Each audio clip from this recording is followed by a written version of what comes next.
Chapter 26. The Legend of King Prachinabari. Om Shri Ganeshaya Namaha. Mudgalacharya continued the narration. There was a king named Prachinabari in the lineage of Prithu. He was a guardian of his subjects, virtuous and a skilled warrior. He carried out his duties diligently. He gave great importance to the path of Yagna, karmas. He performed many different yagnas. As a consequence, the whole fertile land of the earth was covered with the sharp kusha grass, a kind of grass used as an offering to the sacrificial fire. Once, he went for hunting in the forests. There he saw a beautiful maiden. He fell in love and married her. She bore 10 sons to him. O Prajapati, all of them were of the same color, identical in appearance, similar in behavior and mannerisms. They were collectively known by the name Prachetas. Prachetas primarily refers to the preeminently intelligent one. It means observant and intelligent. They all began observing penance on the seashore for the prosperity of their subjects. There was a lake nearby called Narayana. The sons of King Prachinabari performed the puja of Vishnu near it. Prachinabari, however, would remain in his palace and perform yagna karmas for protecting his subjects. Seeing this, the compassionate Narada arrived to meet the king. The king performed his puja and stood before him with palms joined in reverence. The Muni said to the king, "O king, what will you accomplish by performing yagnas, Vedic rituals of sacrifice? It has been stated by the Vedas that yagna karmas subject one to bondage. There is no doubt about it. You have performed many great yagnas, but have killed many animals for the yagnas. You have performed heinous and violent acts. The animals that you killed are enraged and are impatient to avenge their death. There is no doubt about it.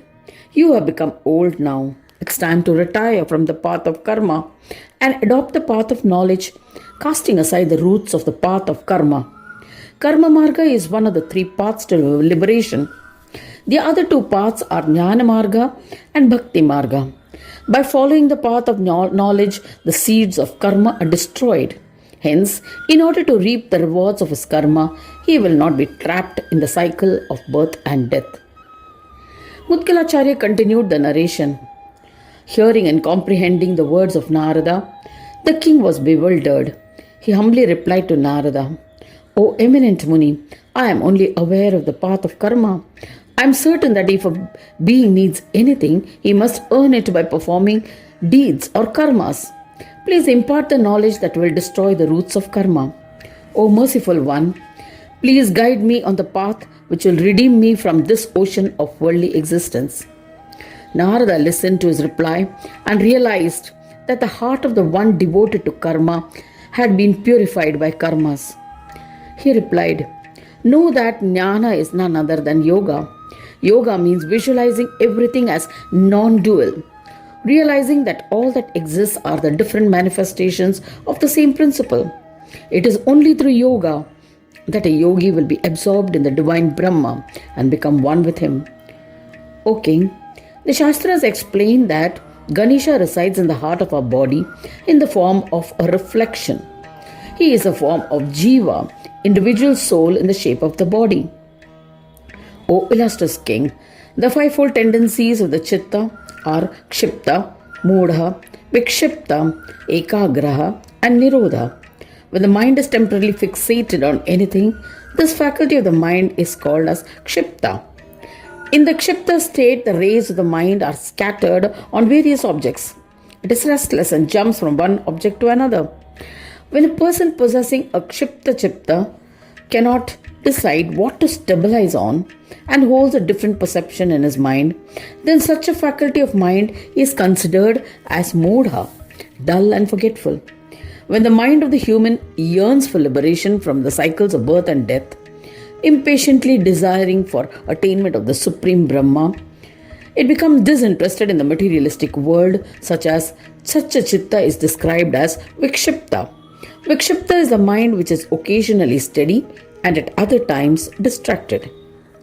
He practices yoga and becomes focused. that is, with a one-pointed mind, or ekagraha, a concentrated chitta. He is able to concentrate and introspect on the inward knowledge. He visualizes the form of Atma everywhere. Such a chitta is described as ekagra chitta. There is only one idea present in the mind. By practicing yoga, he comprehends that there is no difference between the deha and dehi, the body and the soul, and he attains happiness. At that time, he visualizes the entire universe in Sanyoga and Ayoga forms. This is the Niruddha Chitta state or Vritti or mind of transcendence. The mind is under the control in the Niruddha Chitta state. O King, these fivefold aspects of the superior mind or Chitta are Buddhi. She is engaged in many divine plays driven by Ganesha, who lives in the heart. This fivefold tendency of the mind is a creator of infatuations. Whatever the mind desires in these tendencies is known as Aishwarya. These Aishwaryas are Siddhis which are desired by all mankind. They are illusory and common. These illusions desired by the Jiva form of Brahma are the four Purusharthas in the form of Dharma, Artha, Kama and Moksha. Common siddhis can be cited as follows. It is the desire to attain the objects which infatuates the five indriyas, the sense organs. It is widely accepted that singing melodiously, oratory, knowledge of the Vedas are siddhis of Shabda. Sparsha siddhi is the pleasant touch. Being beautiful or creating beauty is Rupa siddhi. Excellent culinary skills and to get delicious food is Rasa siddhi. Experiencing fragrant aromas and creating such aromas is Gandha siddhi. The siddhi creates infatuations in all beings and controls them like a puppet. She conducts divine plays along with her master Ganapa through the fivefold tendencies of the mind. O King, undoubtedly, these are the two forms of Maya.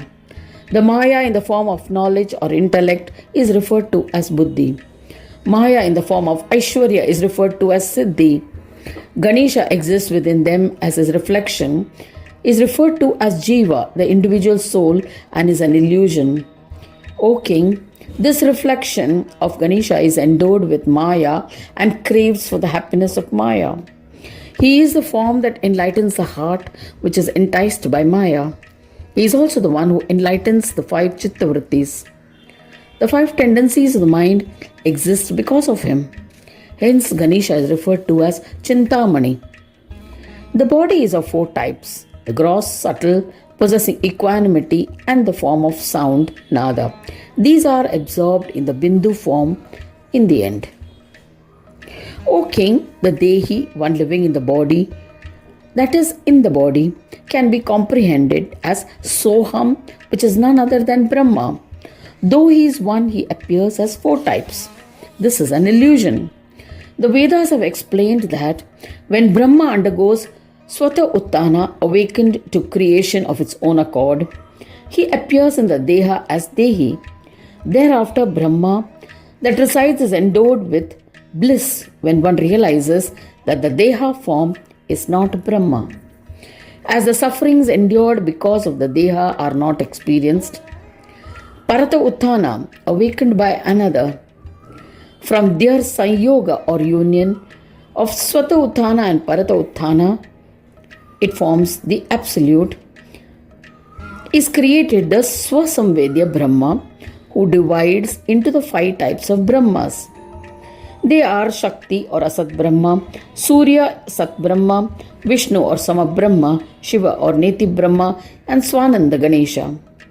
When one realizes the undifferentiated aspect of all the Brahmas through the path and practice of yoga, that Sanyoga or union form is the bestower of eternal bliss in the Samadhi state. This is known as Swananda. When one practices yoga, further, the distinction between the state of Sanyoga and Ayoga is destroyed and absorption into the one self-existing spirit occurs. It is called Brahma Nirvana and one attains the peace-bestowing yoga. At that time, Ganesha is visualized by the divine vision of knowledge, Jnana Chakshu, as a lord of the aggregate and one that comprehends the other Brahmas or his Ganas or his form as a collection. O king, you must worship Gananayaka, who lives within our heart and is the illuminator of our buddhi. After explaining the principles, Mahayogi Narada maintained silence. King Prachinabari paid obeisance to Narada and said, O eminent Muni, O merciful one, today you have led me to emancipation. The scholars known to me had no insight into the true principles of philosophy.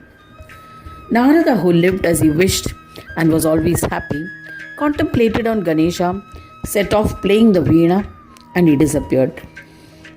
Dharmarishi Prachinabari handed over the administration of the kingdom to ministers and went to the forest.